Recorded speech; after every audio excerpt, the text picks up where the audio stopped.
Good morning, students. Hope you are all happy and safe at home. Welcome back to YouTube classes. Second PUC Macroeconomics. We are in third chapter, fourth chapter, Determination of Income and Employment. So in our last class, we discussed about supply side macroeconomic equilibrium. So supply side macroeconomic equilibrium andre ಏನು ಅಥವಾ ಏನು ಹೇಳುವಂಥದ್ದು aggregate supplyಯ nature ಏನು. So ಇದರ ಬಗ್ಗೆ ಒಂದಷ್ಟು ನಾವು last ಕ್ಲಾಸಲ್ಲಿ ಡಿಸ್ಕಸ್ ಮಾಡಿರುವಂಥದ್ದು. So aggregate supply nature. So aggregate supply ಯಾವ ರೀತಿ ಇತ್ತು, ನಾನೇನು ಹೇಳಿದೆ, ಪ್ರೈಸ್ ಏನು ಹೇಳುವಂಥದ್ದು, ಪ್ರೈಸ್ನ ಇನ್ಫ್ಲುಯೆನ್ಸನ್ನು ಇಲ್ಲಿ ನಿಲ್ ಮಾಡಿದ್ದಾರೆ ಅಥವಾ ಪ್ರೈಸಲ್ಲಿ ಆಗುವಂಥ ಬದಲಾವಣೆಗಳನ್ನು ಇಲ್ಲಿ ಒಪ್ಪುವುದಿಲ್ಲ. So price level should be under fixed ಅಥವಾ ಏನು ಹೇಳುವಂಥದ್ದು ಅಂಡರ್ ಕಂಟ್ರೋಲ್ ಅಥವಾ ಇನ್ಫ್ಲುಯೆನ್ಸ್ ಮಾಡುವಂಥದ್ದು ಸಪ್ಲೈ ಮೇಲೆ ನಿಲ್ ಆಗಿರ್ತದೆ. ಹಾಗಿದ್ರೆ ಇಲ್ಲಿ ಯಾವುದು ಇನ್ಫ್ಲುಯೆನ್ಸ್ ಮಾಡ್ತದೆ ಅಂತ ಕೇಳಿದರೆ income.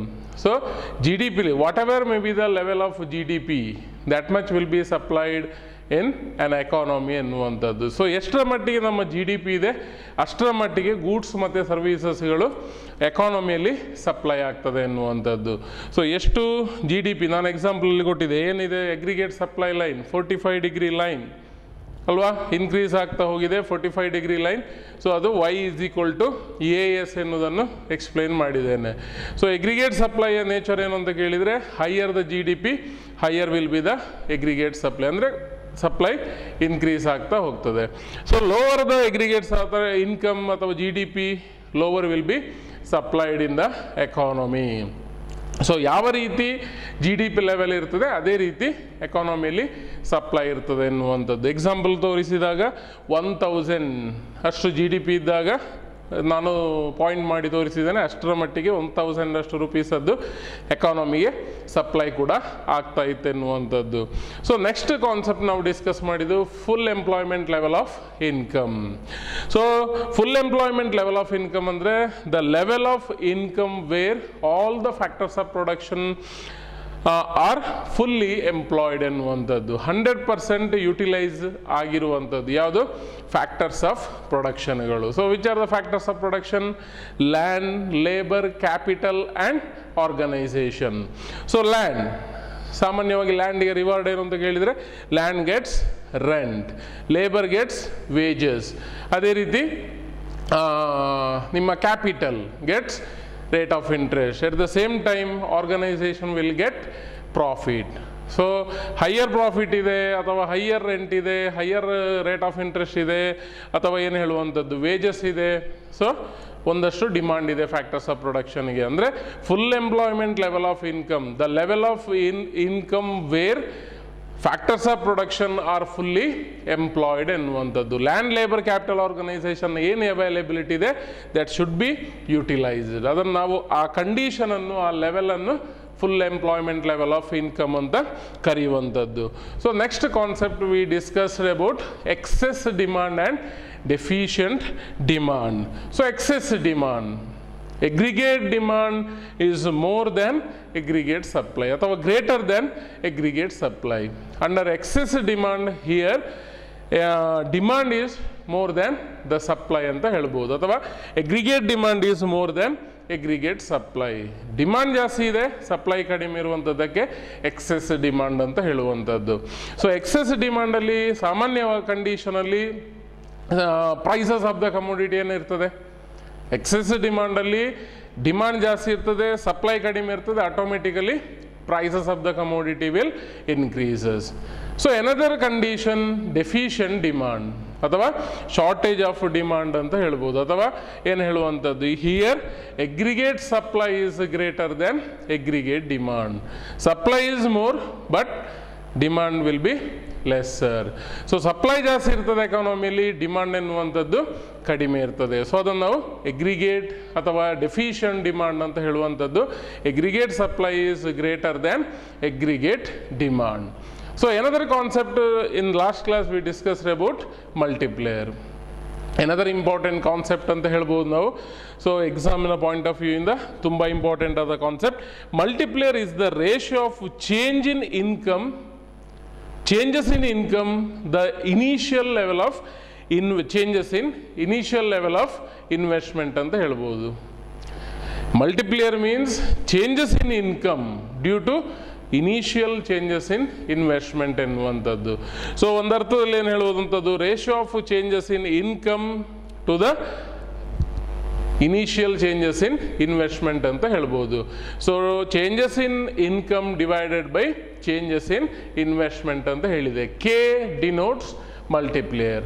K is equal to delta Y divided by delta I ಅಂತ ಹೇಳಿರುವಂಥದ್ದು. ಅಂದರೆ ratio of changes in income to the initial changes in investment ಅಂತ ಹೇಳುವಂಥದ್ದು.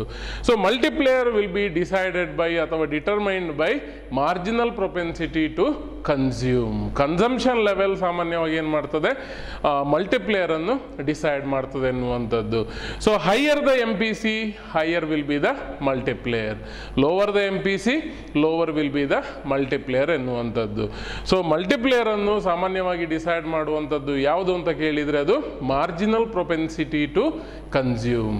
So marginal propensity to consume level, consumption level ಜಾಸ್ತಿ ಇದೆ, ಮಲ್ಟಿಪ್ಲಿಯರ್ ಜಾಸ್ತಿ ಇರ್ತದೆ. So ಕಡಿಮೆ ಇದ್ದರೆ ಕಡಿಮೆ ಇರ್ತದೆ ಎನ್ನುವಂಥದ್ದು.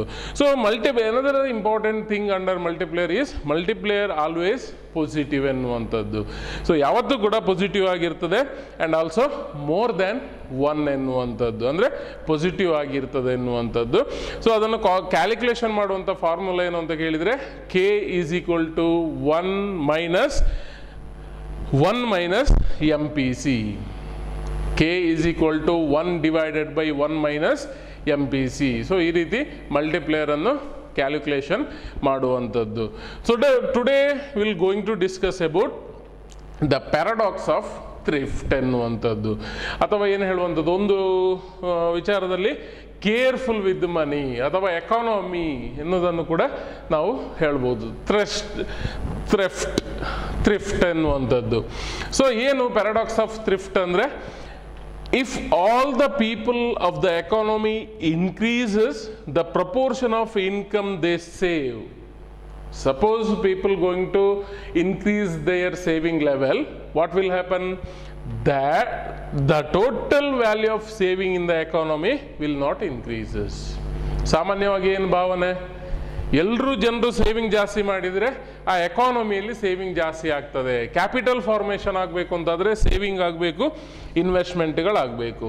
ಸೊ ಜನರ ಭಾವನೆ ಏನು, ಸಾಮಾನ್ಯ ಕಾಮನ್ ಜನರ ಭಾವನೆ ಏನು ಅಂತ ಕೇಳಿದರೆ ಎಕಾನಮಿಯಲ್ಲಿ ಸೇವಿಂಗ್ ಲೆವೆಲ್ ಜಾಸ್ತಿ ಆದಷ್ಟು ಇನ್ವೆಸ್ಟ್ಮೆಂಟ್ಗಳಾಗ್ಬೋದು, ಕ್ಯಾಪಿಟಲ್ ಫಾರ್ಮೇಷನ್ ಆಗ್ಬೋದು ಎನ್ನುವಂಥದ್ದು. ಬಟ್ ಇಲ್ಲಿ ಪ್ಯಾರಾಡಾಕ್ಸ್ ಆಫ್ ಥ್ರಿಫ್ಟ್ ಅಲ್ಲಿ ಹೇಳುವಂಥದ್ದು, suppose people of the economy increases the proportion of income they save, the total value of saving in the economy will not increases. ಅಂದರೆ ಇಲ್ಲಿ ಎಲ್ಲರೂ ಜನರು ಕೂಡ ಇನ್ಕಮ್ ಅನ್ನು ಸೇವಿಂಗ್ ಮಾಡ್ಲಿಕ್ಕೆ ಹೊರಟಿದ್ದಾರೆ ಅಂತಂದ್ರೂ ಕೂಡ ಎಕಾನಮಿಲಿ ಸೇವಿಂಗ್ ವಿಲ್ ನಾಟ್ ಇನ್ಕ್ರೀಸಸ್. ಅದರ ಬದಲು ಏನು ಹೇಳ್ತಾರೆ ಅಂತ ಕೇಳಿದರೆ it will either decline or remain unchanged ಎನ್ನುವಂಥದ್ದು. ಸೊ ಪ್ಯಾರಾಡಾಕ್ಸ್ ಆಫ್ ಥ್ರಿಫ್ಟ್ನ ಪ್ರಕಾರ ಏನು ಅಂತ ಕೇಳಿದರೆ ಸೇವಿಂಗ್ ಇನ್ಕ್ರೀಸ್ ಆಗೋ ಬದಲು ಡಿಕ್ಲೈನ್ ಆಗ್ಬೋದು ಅಥವಾ ಅನ್ಚೇಂಜ್ಡ್ ಆಗಿರ್ಬೋದು, ಇನ್ಕ್ರೀಸ್ ಅಂತೂ ಖಂಡಿತವಾಗಿಯೂ ಆಗೋದಿಲ್ಲ ಎನ್ನುವಂಥದ್ದು. ಅರ್ಥ ಆಯ್ತು ಅಂತ ತಿಳ್ಕೊಂಡಿದ್ದೇನೆ. ಸಾಮಾನ್ಯವಾಗಿ ಜನರು ಏನು ಬೇರೆ ಬೇರೆ ಕಾರಣಗಳಿಂದ ಇರ್ಬೋದು, ಫ್ಯೂಚರ್ನ ಅನ್ಸರ್ಟೆನಿಟಿಯಿಂದ ಇರ್ಬೋದು, ಸೇವಿಂಗ್ ಜಾಸ್ತಿ ಮಾಡ್ತಾನೆ ಅಂತ ಹೊರಟ್ರೆ, ನಮ್ಮ ಇನ್ಕಮ್ ಬರುವಂಥ ಇನ್ಕಮಲ್ಲಿ ಜಾಸ್ತಿ ನಾನು ಸೇವಿಂಗ್ ಮಾಡ್ತಾನೆ, ಕನ್ಸಂಪ್ಷನ್ ಕಡಿಮೆ ಮಾಡ್ತಾನೆ, ಸೊ ಈ ಭಾವನೆಯನ್ನು ಜನರು ತಾಳಿದ್ರೆ ಡೆಫಿನೆಟ್ ಆಗಿ ಹೇಳ್ತಾರೆ ಇವರು ಸೇವಿಂಗ್ ವಿಲ್ ನಾಟ್ ಇನ್ಕ್ರೀಸಸ್. ಅಷ್ಟೇ ಇರ್ತದೆ ಅಥವಾ ಎಗೇನ್ ಸೇವಿಂಗ್ ಲೆವೆಲ್ ಡಿಕ್ರೀಸ್ ಆಗ್ತದೆ ಎನ್ನುವಂಥದ್ದು. ಸೊ ಯಾಕೆ ಹಾಗೆ ಹೇಳ್ತಾರೆ ಅಂತ ಕೇಳಿದರೆ, people become more and more thrifty. Suppose people become more and more thrift ಅಥವಾ ಏನು ಹೇಳುವಂಥದ್ದು, ಮಿತವ್ಯಯ ಮಾಡಲಿಕ್ಕೆ ಹೊರಟಿದ್ದಾರೆ ಅಥವಾ ಕಂಜೂಸು ಅಂತ ಹೇಳ್ತೇವೆ ನಾವು ನಾರ್ಮಲ್ ಆಗಿ.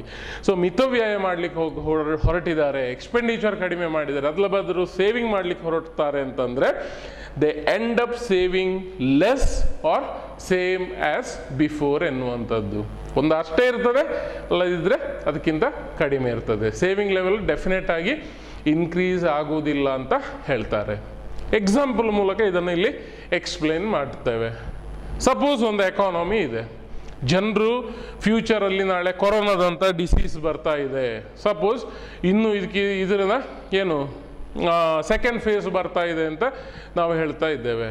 ಸಪೋಸ್ ಈ ಸಂದರ್ಭದಲ್ಲಿ ಜನರು ಸೇವಿಂಗ್ ಮಾಡ್ಲಿಕ್ಕೆ ಹೊರಟರು, ನೆಕ್ಸ್ಟ್ ವಾರ ಆಗ್ತದೆ ಅಥವಾ ಕೊರೋನಾ ಸೆಕೆಂಡ್ ಫೇಸ್ ಬರ್ತದೆ ಅಂತ ಜನರು ಬಂದಂಥ ಇನ್ಕಮನ್ನು ಸ್ಯಾಲರಿಯನ್ನು ಜಾಸ್ತಿ ಸೇವಿಂಗ್ ಮಾಡ್ಲಿಕ್ಕೆ ಹೊರಟರು, ಮನೆಯಲ್ಲೇ ಇಡ್ಲಿಕ್ಕೆ ಸ್ಟಾರ್ಟ್ ಮಾಡಿದರು ಅಥವಾ ಡೆಪಾಸಿಟ್ ಮಾಡಲಿಕ್ಕೆ ಸ್ಟಾರ್ಟ್ ಮಾಡಿದರು ಅಂತಂದರೆ ಆ ಎಕಾನಮಿಯಲ್ಲಿ ಟೋಟಲ್ ಸೇವಿಂಗ್ ಇನ್ಕ್ರೀಸ್ ಆಗೋದಿಲ್ಲ ಎನ್ನುವುದು. ಯಾಕೆ ಆಗೋದಿಲ್ಲ ಅಂತ ಕೇಳಿದರೆ, ಜನರು ಹೇಗೆ ಸೇವಿಂಗನ್ನು ಜಾಸ್ತಿ ಮಾಡ್ತಾರೆ?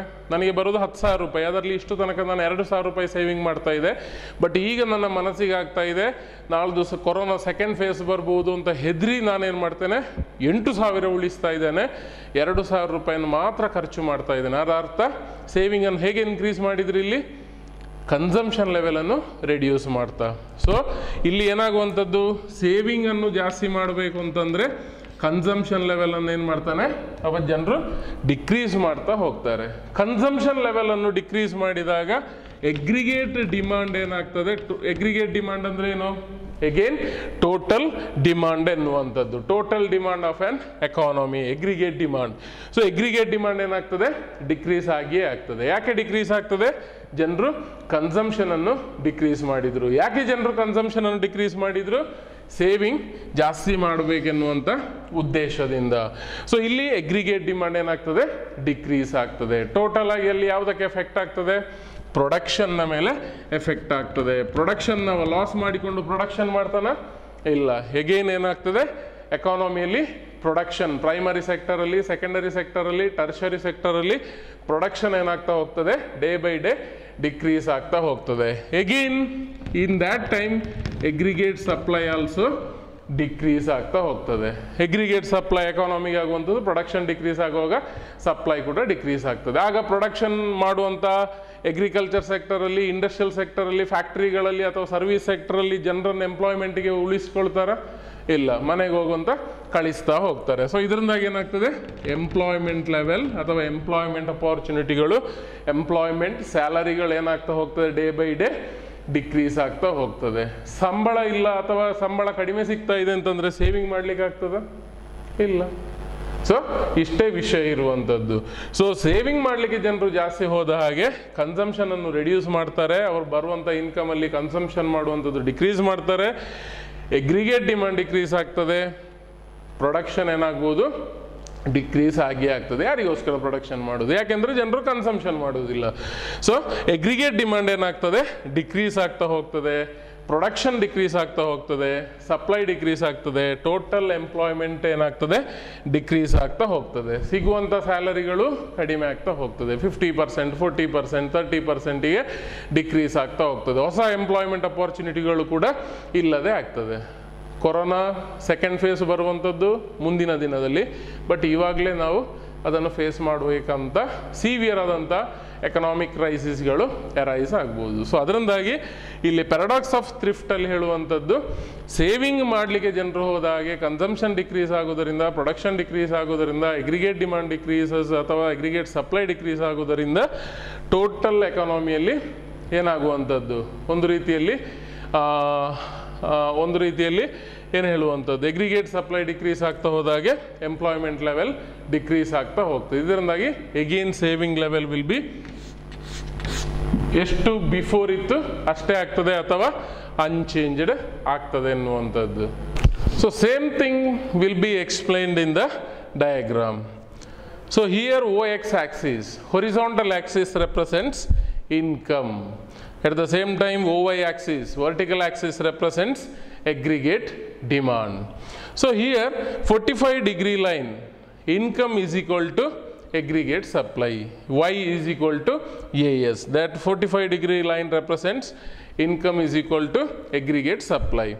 Here original aggregate demand curve AD1, that one. Idu Y is equal to AS, idu original aggregate demand curve AD1. ಅದೇ ರೀತಿ at aggregate supply line ಅನ್ನು ಇಂಟರ್ಸೆಕ್ಟ್ ಆಗುವಂಥದ್ದು point E'. aggregate supply line ಅನ್ನು aggregate demand intersect at point E'. In that time Y1 is the income, AD1 is the aggregate demand. At point E dash ಅಥವಾ E1 aggregate supply and aggregate demand AD1 curve will intersect. Suppose people become thrift ಅಥವಾ ಮಿತವ್ಯಯ ಮಾಡ್ತಾ ಇದ್ದಾರೆ, consumption decrease ಆಗ್ತದೆ. So automatically consumption reduce ಆದರೆ aggregate demand also decreases. So aggregate demand curve shift from AD1 to AD2. AD2 is the new aggregate demand curve. AD2, AD1 to AD2. ಏನಾಯ್ತು aggregate demand curve? Because of decline in consumption, aggregate demand curve shift towards AD2 means declines. So this mark original curve ಗಿಂತ aggregate demand ಏನಾಯಿತು, decrease ಆಯಿತು. Now the new equilibrium point at E2 where aggregate supply curve intersect aggregate demand curve. Here Y2 is the income, AD2 is the aggregate demand. So ಅದರ ವಿಷಯ ಏನು ಅಂತ ಕೇಳಿದರೆ again ಎಕಾನಮಿಲಿ ಏನಾಗ್ತದೆ, income reduce ಆಗ್ತಾ ಹೋಗ್ತದೆ. ಸೊ ಇಲ್ಲಿ Y1 ಆಲ್ರೆಡಿ ಮಾರ್ಕ್ ಮಾಡಿದ್ದೇನೆ, Y1 ಟು Y2 ಇನ್ಕಮ್ ಏನಾಗಿದೆ, ಡಿಕ್ರೀಸ್ ಆಗಿದೆ. AD1 AD2ಗೆ ಎಗ್ರಿಗೇಟ್ ಡಿಮಾಂಡ್ ಏನಾಗಿದೆ, ಡಿಕ್ಲೈನ್ ಆಗಿದ್ದನ್ನು ಗಮನಿಸ್ಬೋದು. ಎಗ್ರಿಗೇಟ್ ಸಪ್ಲೈಯಲ್ಲಿ ಕೂಡ ಡಿಕ್ರೀಸ್ ಆದ E1 E2ಗೆ ಡಿಕ್ರೀಸ್ ಆಗಿದ್ದು ಕಾಣ್ಬೋದು ನೀವು. ಸೊ ಟೋಟಲ್ ಆಗಿ ಇದನ್ನು ನಾವೇನು ಹೇಳುವಂಥದ್ದು, ಪ್ಯಾರಾಡಾಕ್ಸ್ ಆಫ್ ಥ್ರಿಫ್ಟ್ ಅಂತ ಹೇಳುವಂಥದ್ದು. ಅದರ ಅರ್ಥ ಏನು ಅಂತ ಕೇಳಿದರೆ, ಜನರು ಜಾಸ್ತಿ ನಾನು ಉಳಿಸ್ತೇನೆ ಅಂತ ಹೋದರೆ, ಅಥವಾ ಸೇವಿಂಗ್ ಮಾಡ್ತೇನೆ ಅಥವಾ ಕನ್ಸಂಪ್ಷನ್ ರೆಡ್ಯೂಸ್ ಮಾಡ್ತೇನೆ ಅಂತ ಹೋದರೆ consumption will not increases. Practical ಆಗಿ ಏನಾಗ್ತದೆ, ಎಲ್ಲವೂ ಇಂಟರ್ಲಿಂಕೇಜ್, ಪ್ರತಿಯೊಂದು ಕೂಡ ಇಂಟರ್ಲಿಂಕೇಜ್. ನೀವು ಬರೆದಿದ್ರೆ ನಮಗೆ ಕೆಲಸ ಇಲ್ಲ ಅಂತಂದರೆ ನಮ್ಮ ಫ್ಯಾಮಿಲಿಗೆ ಕಷ್ಟ, ಅಥವಾ ಈ ರೀತಿ ಭಾವನೆಗಳು. ಅಂದರೆ ಪ್ರತಿಯೊಂದು ಎಕಾನಮಿಯಲ್ಲಿ ಇರುವಂಥ ಏನು ಹೇಳುವಂಥದ್ದು ಥಿಂಗ್ಸ್ಗಳು, ಮೆಟೀರಿಯಲ್ಗಳೆಲ್ಲವೂ ವಿಷಯಗಳು ಇಂಟರ್ಲಿಂಕೇಜ್ ಅಲ್ವಾ. ಸೊ ಅದರಿಂದಾಗಿ ಸೇವಿಂಗ್ ಇನ್ಕ್ರೀಸ್ ಮಾಡಬೇಕು ಅಂತ ಹೊರಟ್ರೆ saving remain unchanged or it decreases ಎನ್ನುವಂಥದ್ದು, due to decrease in employment ಅಥವಾ decrease in income. So income decrease ಆದಾಗ ಅಗ್ರಿಗೇಟ್ ಡಿಮಾಂಡ್ ಡಿಕ್ರೀಸ್ ಆಯ್ತು, ಇಲ್ಲಿ ಟೋಟಲ್ ಸೇವಿಂಗ್ಗೆ unchanged or again declines. So this is about paradox of thrift. So ಏನು paradox of thrift ಅಂದರೆ, if all the people of the economy increases the proportion of income they save, the total value of saving in the economy will not increases. But what happen, it will either declines or remain unchanged.